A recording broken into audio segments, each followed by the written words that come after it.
شرایط باشی انشالله. وای مستر شعبی مهنا خیره خدا هنا حمصناش خدا رحم باشی خودی بی نخوشش امت محمد في خبر دوی که وجی آخاش خدا تمی بگیر دستی بگیر برو باش جا میگه چه نبا الحمدلله تو چواری باشی انشالله.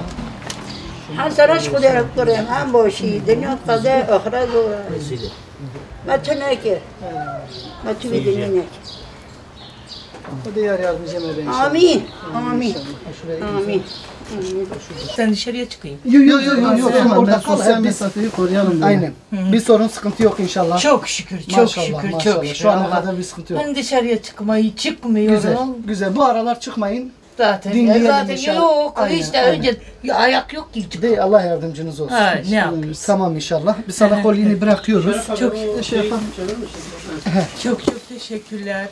Allah verenden, getirenden, sebep olandan, Yüce Mevla şu muazzam mübarek günlerin hürmetine, Yüce Mevla'nın katında sizi de onu katsın inşallah. Amin. Benim duam size bu kadar. İnşallah. Selma teyze, bu bir tane şeyimiz var. Dilek Tatar sayıcıyla Mümine teyzemizin sponsorluğunda bu kolyeyi getirdik. Allah kabul etsin. Allah razı olsun. razı Kendilerinden de Allah razı olsun. Çok sana diyorum ya, sebep olan, getiren, yardım eden, Yüce Mevla'nın katında onlara müsaade şey olsun. Allah'tan dilerim, Rabbimden dilerim. Öyle dağıtıyor musun? Yok. Nereye bak? Nereye gidiyorsun? Kapıyı aç kardeşim. Fatma abla dedi. Değil mi Fatma abla?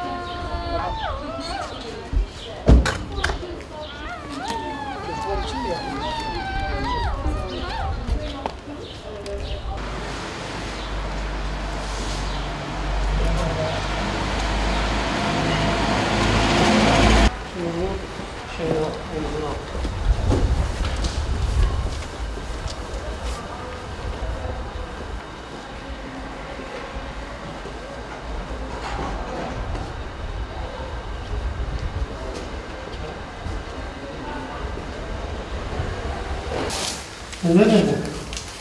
Ömer nerede? Ha.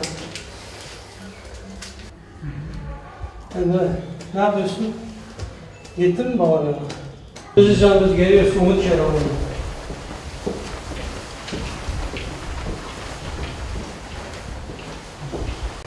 Ya sen de gel.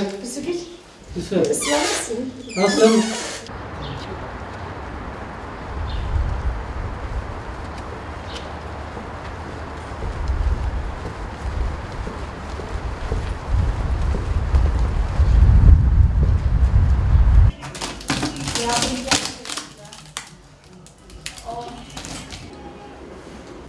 Rahmet ayı olan Ramazan ayına sayılı birkaç gün kaldı.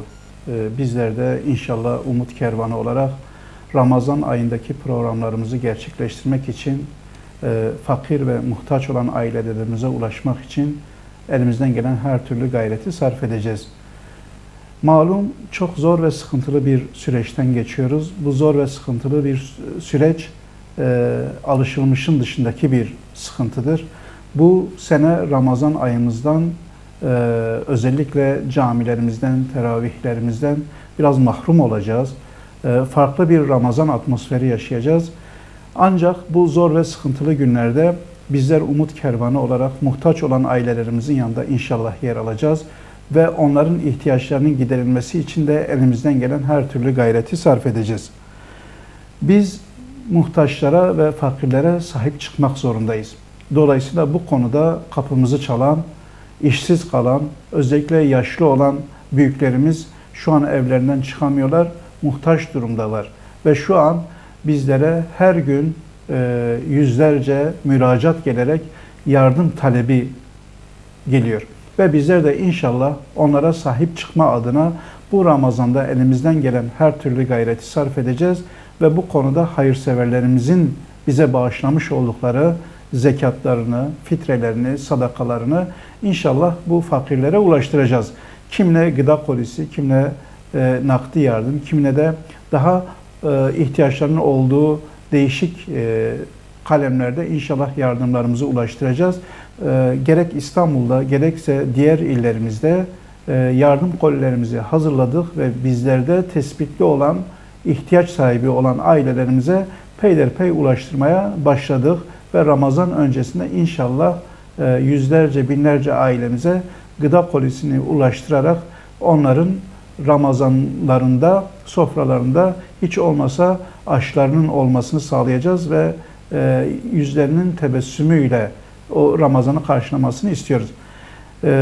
Biz Umut Kervanı olarak tekrardan bütün halkımızın, bütün İslam ümmetinin Ramazan'ını tebrik ediyoruz. İnşallah farklı bir şekilde yaşayacağımız bu Ramazan'ımız birçok farkındalıklar oluşturmaya, birçok hayırlar getirmesine vesile olmasını Rabbimizden niyaz ediyoruz.